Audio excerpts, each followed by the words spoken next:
Reimagining Success, Episode 13. You're listening to Reimagining Success, the podcast where we help you reimagine your future, designing a life and career beyond the 9 to 5 that allows you the freedom, flexibility and fulfillment that you've been dreaming of. I'm your host, Anna Lundberg. Now, let's get started on those dreams.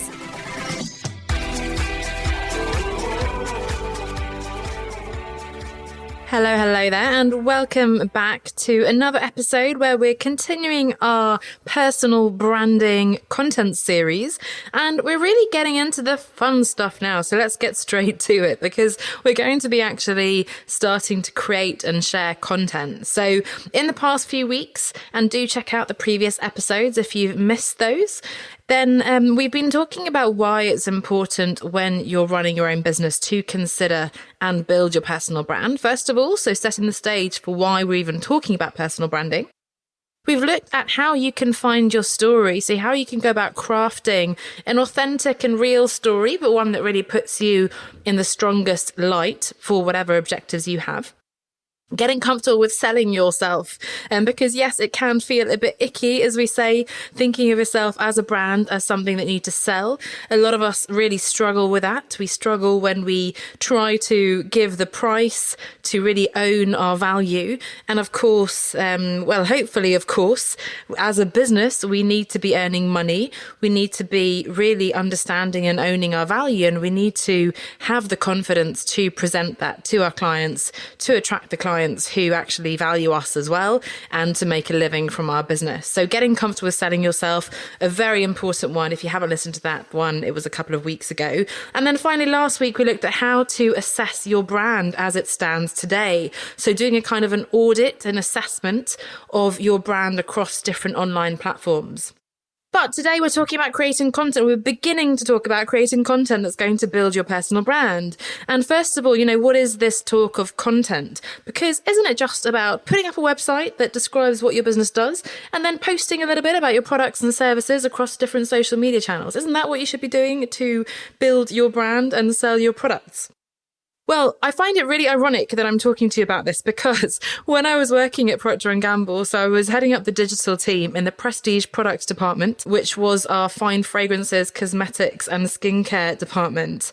Content was my big thing. At the time, we had this cliched sentence that kept coming out, phrase, mantra in the industry that was content is king. And thankfully, that seems to have sort of died down, because it's something that we've sort of accepted. Content is the big thing that everyone's been talking about and doing. So it's no longer necessary to push it as such.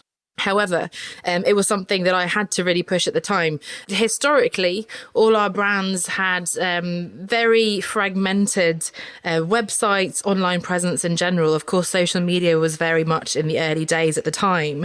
But each new product team, each new brand manager, assistant brand manager would come on the brand and say, hey, we're going to have a new microsite for this new product. It's going to be lots of flash. It wasn't optimized for search or for mobile or any of those things. So instead of having, let's say, one unified brand presence on a website for one of our beautiful luxury brands, there would have been a fashion house website and then a perfume website, and then not even just one perfume website. There would have been one microsite for this initiative that Jenny launched, and then another one for Josephine. For some reason, their names all begin with J. And why not John launched a third website as well? So that's just to set the stage, because at that time, it was very much, again, early days. Our digital campaigns were more or less just sort of a basic website, some banners, and maybe a bit of a competition or something. So yes, we have moved forwards. However, again, I find it quite interesting that I've come full circle round to this topic. It was something I was really the ambassador for in those days. And I talk about those sort of initial issues we had. But what was exciting was I was partnering with our media agency, with Google, YouTube, and really creating this framework for a content strategy, which is something that I use now today for myself and with my clients in sort of a very modified form, of course. But it's just sort of funny for me to come back to this now. But again, what is this talk of content? So I mentioned there a bit of the history in our consumer goods company a few years ago. But if you go even further back, if you think really the old marketing model, think Mad Men, radio jingles, those massive billboards just pushing products, it was all around broadcasting to the world how great your product is. So look at my amazing whatever, and my XYZ is the best, and buy my widget thingamajiggy thing now. It's incredible, buy. But can you imagine doing that today? And in particular, doing that when it comes to you and your own services. So we were just talking about how, most of us are quite uncomfortable with selling ourselves. So the idea of saying, hey, look at me. I'm the best coach, the best consultant, best copywriter, graphic designer, whatever that there is. Hire me now. Buy my services now. Buy my product. And yes, some people do this. I'm sure you have people in your networks who do actually have this particular approach, and maybe it works for them. However, I would argue that it's generally pretty inefficient and, let's face it, quite obnoxious. And certainly I don't feel comfortable with that approach. And I don't think you'll get a lot of business out of that in the longer term. In today's market, which is very cluttered, in particular, coaching, consulting, copywriting, graphic design, all these things I just talked about, there are so many more people running their own businesses now, freelancing, digital nomads, whatever you want to call it, solopreneurs and so on. But not only that, there's a more empowered, savvy consumer who is looking for businesses that they trust, where they really feel that they can share the core values with that business or with the person running the business when it's a smaller one, and that they really know and like you to the point where they want to work with you. Effectively, they want to give you their money. This is very different to just putting up an ad saying, buy me. It's about getting to know the person, understanding the value they can create, and really having that conversation, the relationship. And that means that you and I need to be building that trust and authority. We need to invest time and energy in educating, informing, and especially demonstrating value as we nurture relationships with people until they're ready to buy. And this is especially important when it comes to a service-based business, such as, again, consulting, coaching, and so on, where the business is you.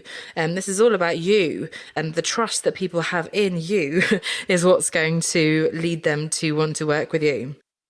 And guess what? That means creating and sharing content, which is what we're talking about this week and in the coming weeks, in fact.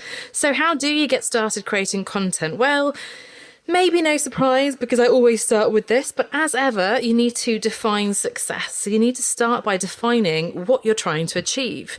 Are you looking to perhaps establish credibility in a new industry or field? That's often the case, when we're leaving the 9 to 5, moving into possibly an area that we're more passionate about, but perhaps we have less experience, or even just moving from an employee status to being a consultant. There's a bit of a shift there. So are you looking to establish credibility? And maybe specifically to create a platform for speaking engagements or for consulting and freelancing projects. Maybe you're really passionate about this mission that you have, this greater purpose, and you want to engage more people in that common mission. You want to create a community of people who are working towards that common vision. Or maybe it's about building a pipeline of prospects who you're going to really nurture those relationships with, build the relationships as you move them through the funnel towards becoming a client. So you can see there are some differences there in terms of establishing credibility or engaging people in a mission, creating a community, or being more focused on actually ultimately selling. And to some extent, these can, flow together. But it's really important to see what is your priority. Why do you want to be creating content? Why do you want to build a personal brand? So knowing where you want to get to is going to help you work out how to get there. Now, the second thing, and we talked about this last week, is to review where you are today. So before you start creating new content and building your new personal brand, you want to first review what you already have available and what your current online presence looks like as it stands today. So again, have a look at or listen to last week's podcast episode where we did an audit of your brand as it stands today across Google, across social profiles, looking at your website and so on. And then you can really identify your priorities for stepping things up, and that's going to include the content that you need to create and the channels where you'll be posting it, which is what we'll be focusing on in the next few weeks. Then I'm afraid I'm going to say something boring. We're not getting to the sexy stuff just yet because we want to fix the basics. And the truth is it can get a bit overwhelming when you look at all the things you should be doing and everything you'd like to improve. Maybe you found lots of things you're really frustrated with in your audit and there's loads to do.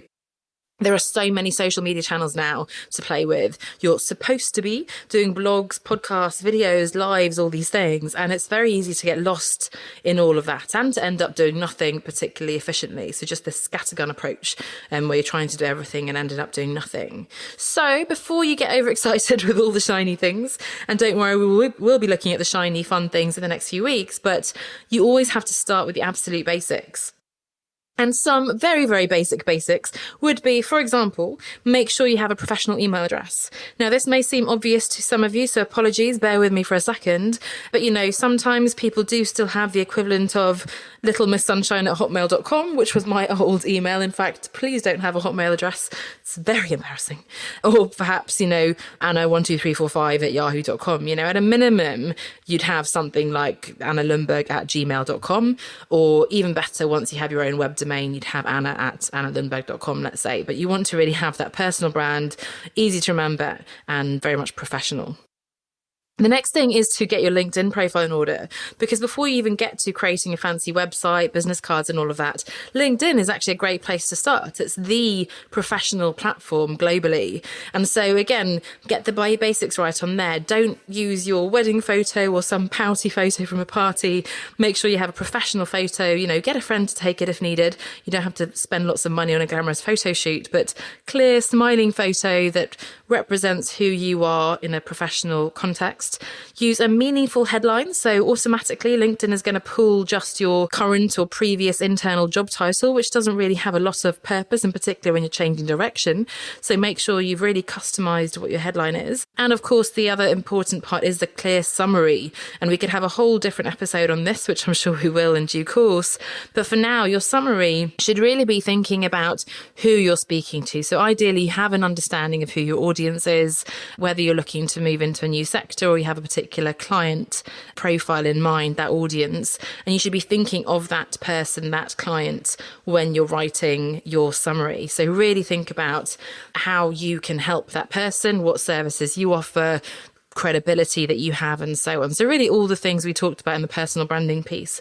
And again, we will get into more detail here, but the basics here is, again, professional photo, meaningful headline, and at least an updated profile in terms of summary and your previous job descriptions and so on. And then, yes, I think you should start building a personal website. Hopefully you have one already.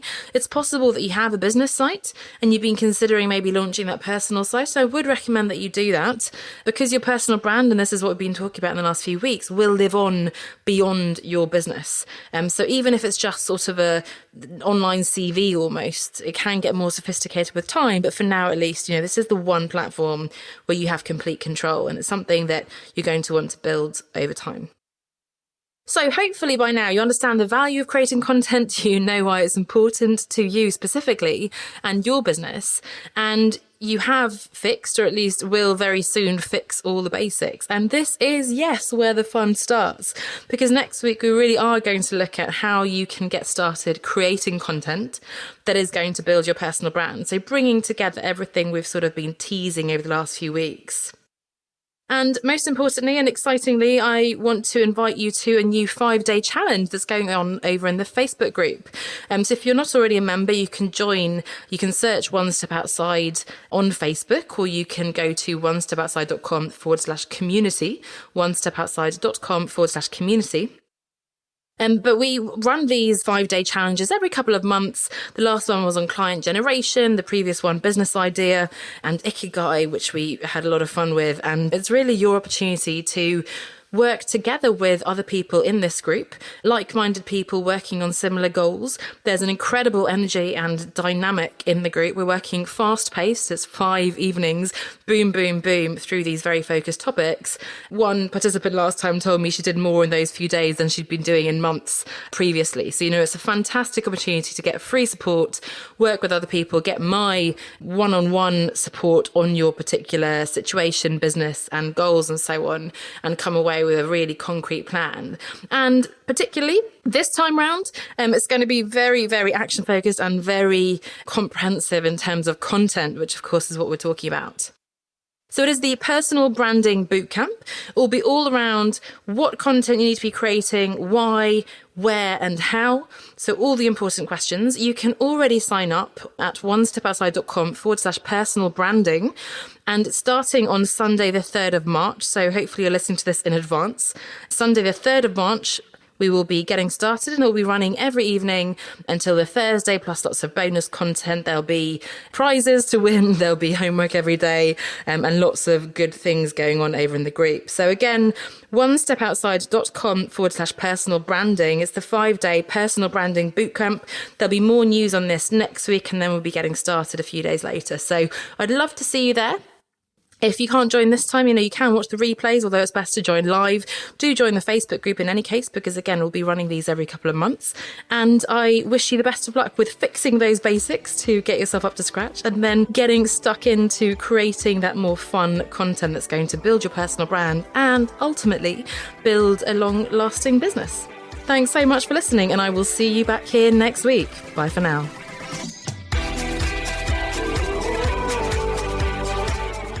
Thanks for listening to Reimagining Success with Anna Lundberg. If you're looking for support and encouragement as you begin to reimagine success in your life, then come on over and join us in the One Step Outside Facebook group. You'll find like-minded people who will cheer you on, as well as free training sessions and lots more. To join, visit onestepoutside.com/community, or just search for One Step Outside on Facebook. I'll see you over there.